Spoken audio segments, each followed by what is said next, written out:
Hey there! I just checked out 23 books from the library about Journey to the West.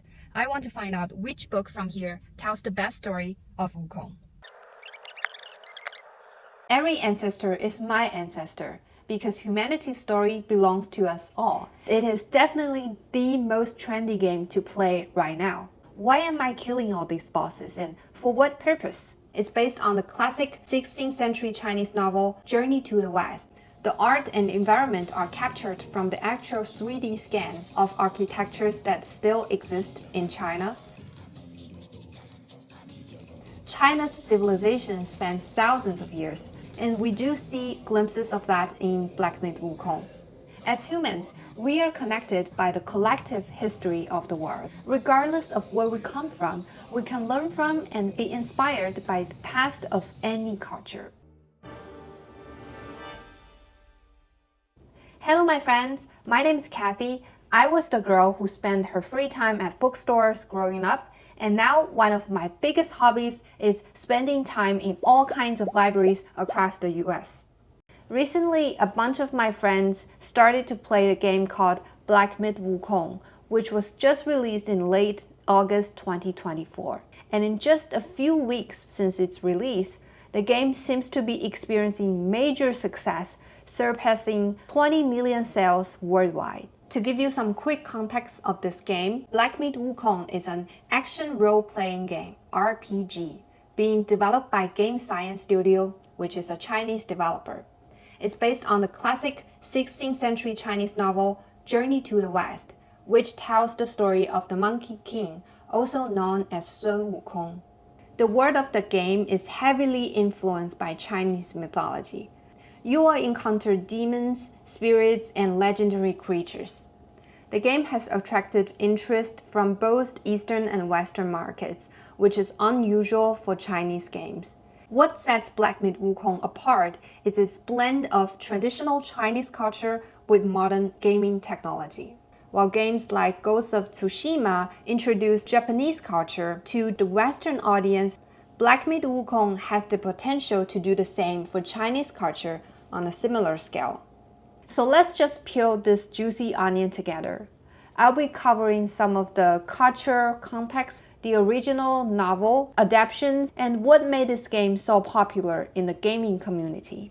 What makes Journey to the West so interesting, I think, is how the story from 16th century Chinese novel still resonates so strongly today. This old Chinese story follows a monk named Xuanzang on his spiritual quest to India, looking for a spiritual scripture.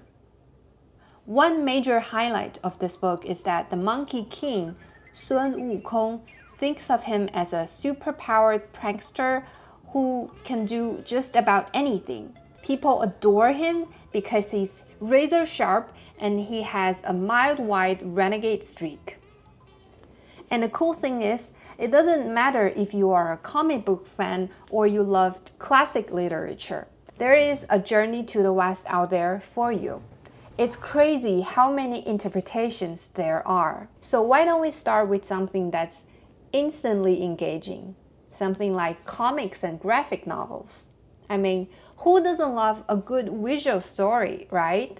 And it's not just for kids. They're a fantastic way to jump right into the action and get a feel of characters, especially our main man, the Monkey King.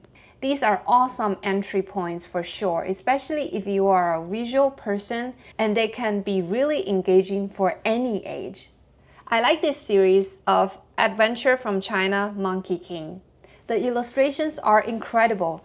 Typically, they're action-packed, visually engaging, and very easy to follow. They really capture the unique energy of the story. The monkey Wukong is born from a magical stone. He learns that he's destined to die, so he seeks to become immortal and wipes his name from the register of life and death, 生死簿. He learns a lot of overpowered abilities and succeeds in this goal, becoming so strong that the immortals in heaven become concerned.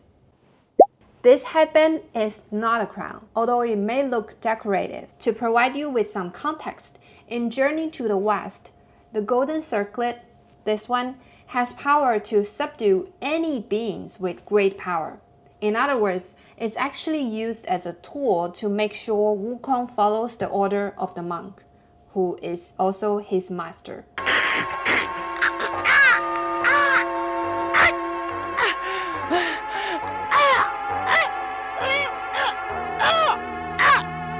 It's kind of ironic because in the game Black Myth Wukong, the story starts with a dark twist because of this headband.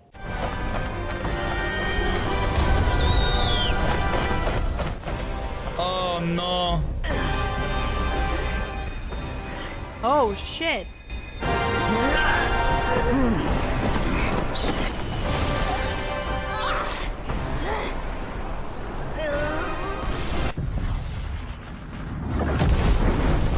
Damn. Wow.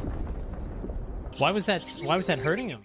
But that's a story for another day. The golden circlet is so iconic to the Monkey King, pretty much at the same level as his Ruyi Jingu Bang, this one, which is the iron cudgel that can change size and attack opponents according to its owner's wishes. It can become shorter and thinner until it is the size of a needle, and Wukong can store it in his ear. You will come across all kinds of fantastical, strange characters as you turn the pages, including gods and demons, or we call 妖怪. It's profound and humorous, even if you've never read anything like this before. The epic demon battles and Wukong's antics are all brought to life with this amazing, fun artwork. How can you resist that? And speaking of getting drawn in, let's talk about another category that acts as a bridge into Journey to the West, which are the Western adaptations. They adapt Journey to the West by simplifying the language, providing culture context, or abridging the story, including some commentary and insights into Chinese history, culture, and mythology. They give you all that extra layer of understanding, unpacking all those cultural nuances and symbolization.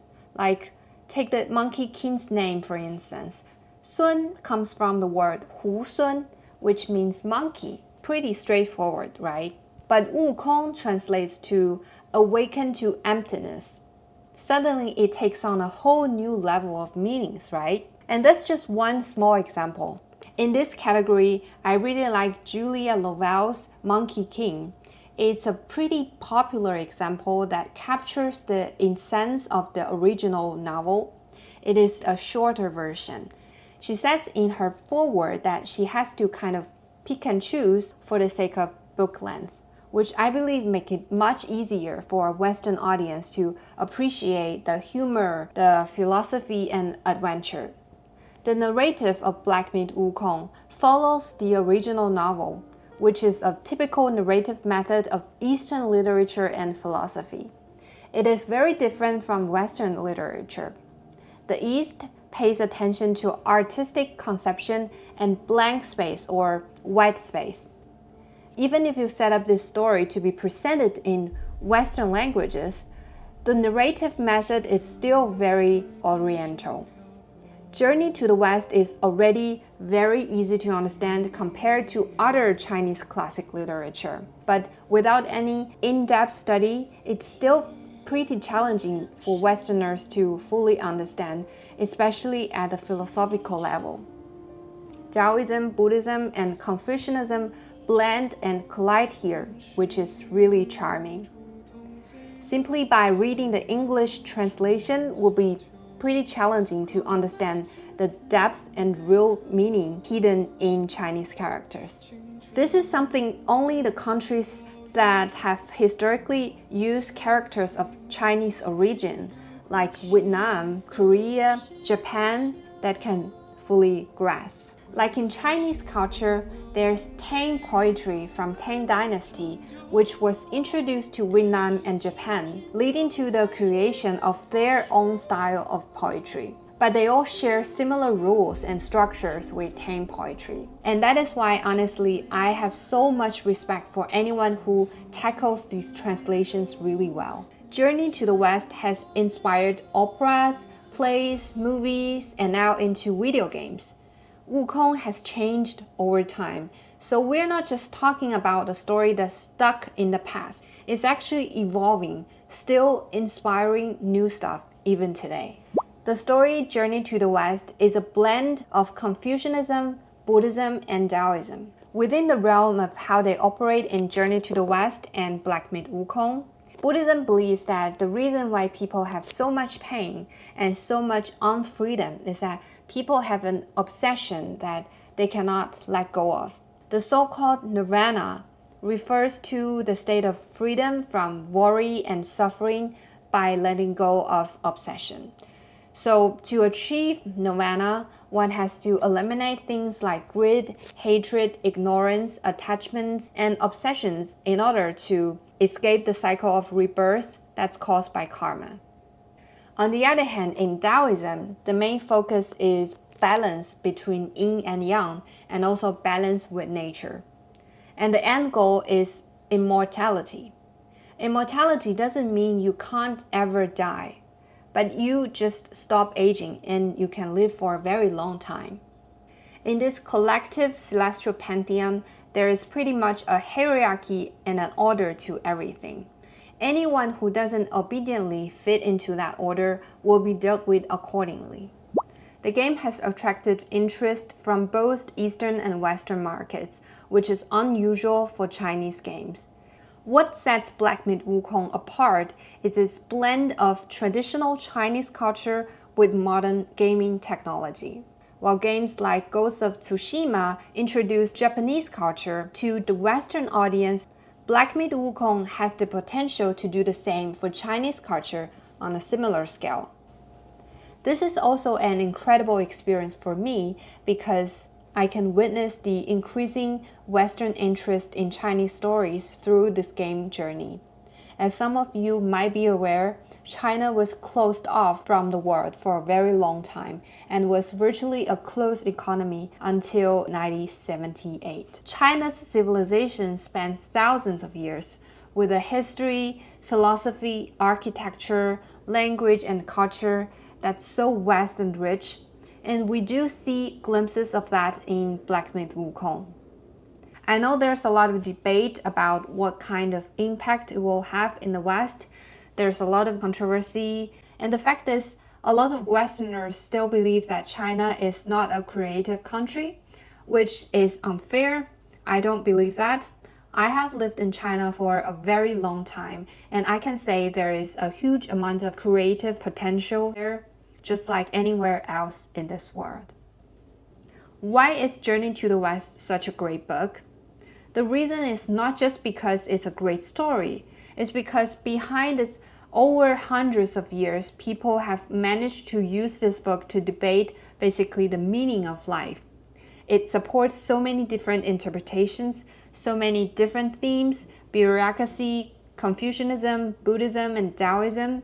I'm not an expert in these, but I just want to make the point that there is a very rich philosophical and cultural history behind the book. And that, of course, is not really transmitted in the game, partially because you just need too much additional information for that to really land. And it's not a game's job to do that. So my hope is that this game does really well enough for people to start making it into a more mainstream culture product than just a game. I think we need something like a TV show, just like Three Body Problem that got made by Netflix, although that version was a little bit distortion from the original Chinese novel, but I think it's a great product. Black Myth Wukong creators went scouring all over China and painstakingly 3D scanned 36 places of interest in China, including the architectures, statues, artifacts from historical sites, relics, temples, and museums in order to accurately reflect China's rich history and cultural heritage. Imagine if more and more developers do something like this to explore the abundance of history and culture of ancient Egypt, Persia, Greece, Maya civilization through playing a single-player game. Because I'm not a gamer, I spend a lot of my attention on elements apart from the gameplay. For example, music. The soundtrack incorporates traditional Chinese instruments and even an actual Buddhist chant recurring in the soundtrack.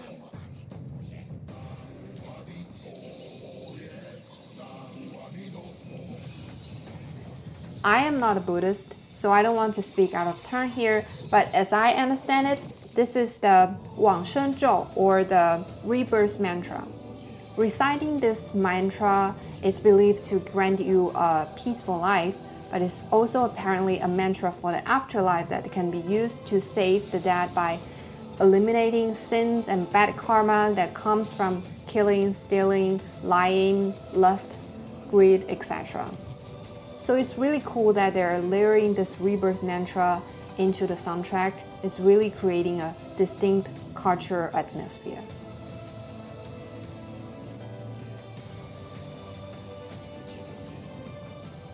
There's just so much more to explore in the universe of Journey to the West, and also a lot of puzzles in the game. For example, why this game of a spiritual novel called Black Myth? What is the dark shadow behind the celestial system? Can Wukong escape the karmic cycle and live a carefree life? These are all for you to discover. So don't forget to check out some books from your library and go on a journey with the Monkey King. Thank you for watching. Happy reading and gaming. Bye!